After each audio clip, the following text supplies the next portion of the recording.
क्या बेटा, तेरे पापा की तबीयत और भी ज़्यादा बिगड़ती जा रही है। बेटा हम लोग क्या ही कर सकते हैं, हमारे पास तो इतने पैसे भी नहीं है कि हम तेरे पापा का इलाज भी करवा सकें। क्या मैं अपने हॉस्पिटल में इलाज करवा लूँ?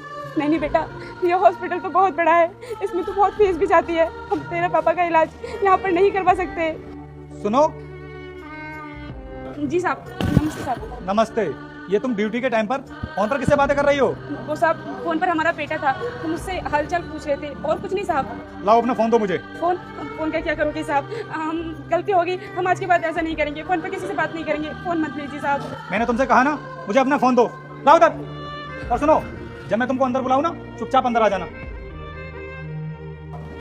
एक तो हमारे पति की वैसे ही बहुत ज़्यादा तबीयत खराब है और ऊपर से साहब ने हमें फ़ोन पर बात करते हुए देख लिया, कहीं हमें नौकरी से नहीं निकाल दें, बहुत डर लग रहा है। हाँ तो बताओ तुम मुझे, ड्यूटी के टाइम पर फोन पर बात क्यों कर रही थी तुम? साहब गलती हो गई, आज के बाद बात नहीं करेंगे, माफ़ कर दीजिए। ये बताओ, नौकरी करनी है कि नहीं करनी है?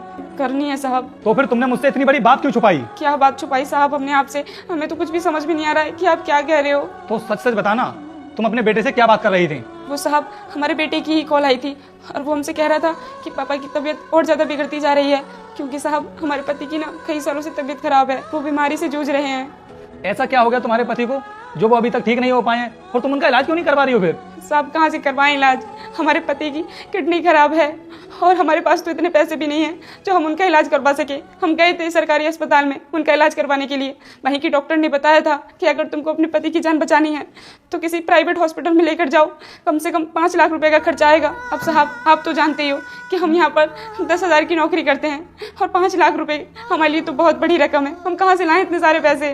तुम्हारे पति इतनी बड़ी बीमारी से जूझ रहे हैं और तुमने आज तक इसके बारे में मुझे कुछ भी नहीं बताया। अगर तुम्हारे पति की किडनी खराब थी तो तुम हमारे हॉस्पिटल में ले आती, उनका ट्रीटमेंट शुरू कर देते हम लोग। अरे साहब क्या बताते हम आपको, और हम अपने पति का इलाज इतने बड़े हॉस्पिटल में कैसे करवा सकते हैं, क्योंकि आप तो जानते ही हैं ये कितना बड़ा हॉस्पिटल है और यहाँ की तो फीस भी बहुत ज़्यादा है, हम कहाँ से भरपाई करते हैं यहाँ की फीस की। देखो तुम भी हमारे हॉस्पिटल का एक हिस्सा हो, तो तुम्हें या तुम्हारे परिवार में से किसी को भी कोई बीमारी होती है तो हमारा फर्ज बनता है कि हम उनका इलाज करें, क्योंकि हर काम पैसे से नहीं किया जाता है। कुछ काम ऐसे भी होते हैं जो अपने एम्प्लॉयज के लिए फ्री में भी करने पड़ते हैं। तुम्हारे पति अभी कहाँ पर हैं? साहब हमारा घर तो कृष्णा कॉलोनी में है।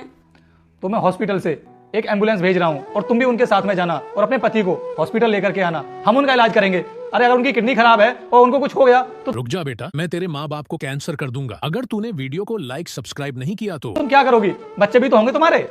अगर तुम्हारे पति को कुछ हो गया तो तुम अपनी बच्चियों की देखभाल कैसे करोगी? अरे उनकी एजुकेशन देखनी है तुम्हें, और भी बहुत सारे खर्चे होते हैं घर में, क्या करोगी? इसलिए बच्चों के ऊपर ना बाप का साया होना बहुत जरूरी है। मैं अभी कॉल